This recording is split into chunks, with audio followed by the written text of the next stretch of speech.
देखिए algebraic expression में कुछ इस तरीका का क्वेश्चन आ जाए तो उसे इतना बड़ा ये देख करके डरने की कोई कैसी भी ज़रूरत नहीं होती, बहुत ही आसान है।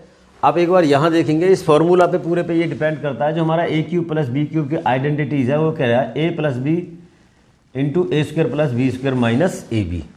हमने ये फाइंड करना, हमें A cube plus B cube जो भी हमें फाइंड करना, मान लो हमें ए प्लस बी बताना है तो क्या करेंगे, ये वाला पूरा पोर्शन उठ के इसके नीचे आ जाएगा, तो यहाँ आ जाएगा, ये हो जाएगा A square plus B square minus A B equal to क्या हो जाएगा हमारा ए प्लस बी। अब जब हमें पता चला A cube plus B cube अपन A square plus B square minus A B हमारे ए प्लस बी के ही बराबर होता है। अब आते हैं क्वेश्चन पे, इसको करने की कोई ज़रूरत नहीं, मल्टीप्लाई वगैरह। देखो यहाँ देखो सीधा ये 26.58 ये भी और ये भी, तो ये अपने आप में क्या है ए क्यूब। यहाँ इन दोनों को चेक करो, ये अपने आप में क्या है बी क्यूब, इसको भी देखो है ना 26.58 ये ए स्क्वायर है माइनस ये ए और ये बी, तो किसके बराबर ए बी, और ये क्या बोल रहा है हमारा प्लस बी स्क्वायर। तो आपको देखने में मिल रहा होगा A square plus B square, A square minus A B plus A B, तो ये हमारे किसके बराबर होता है सीधा सीधा ए प्लस बी। हमने ए इस क्वेश्चन में क्या माना 26.58, बी अपना कितना है 23.542, इसका 0 0 0 ये 50 आंसर है इसका सीधा। आए समझ। देखिए नेक्स्ट कुछ इस तरीका से 6.98 इंटू 6.98 माइनस 6.98 3.02 इन सभी की मल्टीप्लाई, तो हमें देखने में यहाँ पता चल रहा है ये हमारा क्या है A square minus B A B plus B square, ये 3 बार मल्टीप्लाई है। ये कह रहा है ये ए क्यूब प्लस बी क्यूब। अब इस ये किसके बराबर होगा, देखो अगर आपको ये कन्फ्यूजन करे तो आपको ना ए प्लस बी की आइडेंटिटी अगर पता है तो ये सब कुछ आसान है, इसे ऐसे ही लिखे रहने दो और इस आइडेंटिटी को ब्रेक करो। ये किसके बराबर होती है A plus B into A square plus B square minus A B, A square plus B square minus A B, तो ये सीधा कट जाएगा।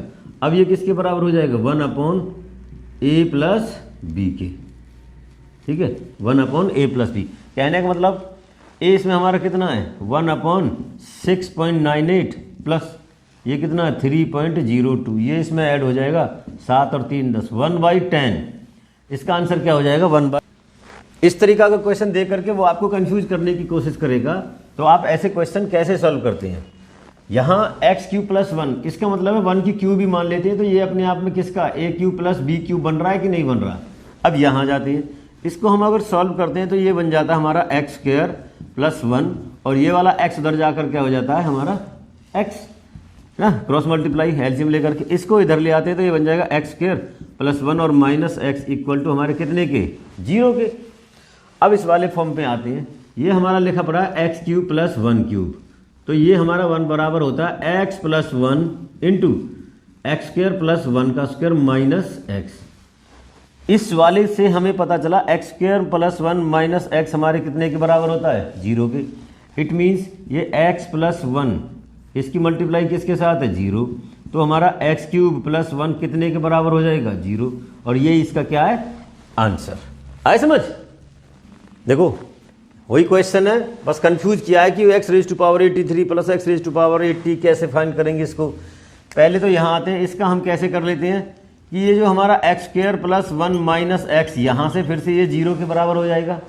अब इसमें आते हैं, ये एक्स रेज टू पावर 83 और यहाँ 80, इसमें से हम सीधा सीधा x raise to power 80 common ले लें तो ये बचेगा x raise to power 3 plus 1। अभी हमने लास्ट इस वीडियो इसी क्वेश्चन में डिस्कस किया था कि ये जो वाला पोर्शन है इससे जो आइडेंटिटी बनती है वो बनेगी हमारी x प्लस 1 और ये बन जाएगा x square plus 1 minus x. जब ये पूरा पोर्शन हमारा 0 के बराबर है तो x raise to power 80 into x raise to power 3 plus 1 equal to 0, ये जो मल्टीप्लाई वाला ये भी इधर जा करके 0, तो x raise to power 3 plus 1 equal to 0 इसका हो जाएगा आंसर। आया समझ। देखो एक और x plus 1/x equal to हमारा 1 है, तो हमने फाइंड करना है x raise to power 18 plus x raise to power 15 12 9 और 3, सीधा सीधा फिर से घुमाने वाली बात। हमें यहाँ ये देखो ये पेयर x प्लस एक्स की पावर 3 प्लस 1 एक मिला, बाकी सब में बड़ी पावर है, यहाँ 15 यहाँ 18 है, तो अगर हम सिर्फ इन दोनों की बात करें तो एक्स रेज टू पावर जो 15 है उसको ले लेते हैं कॉमन, ये बचेगा 3 प्लस 1।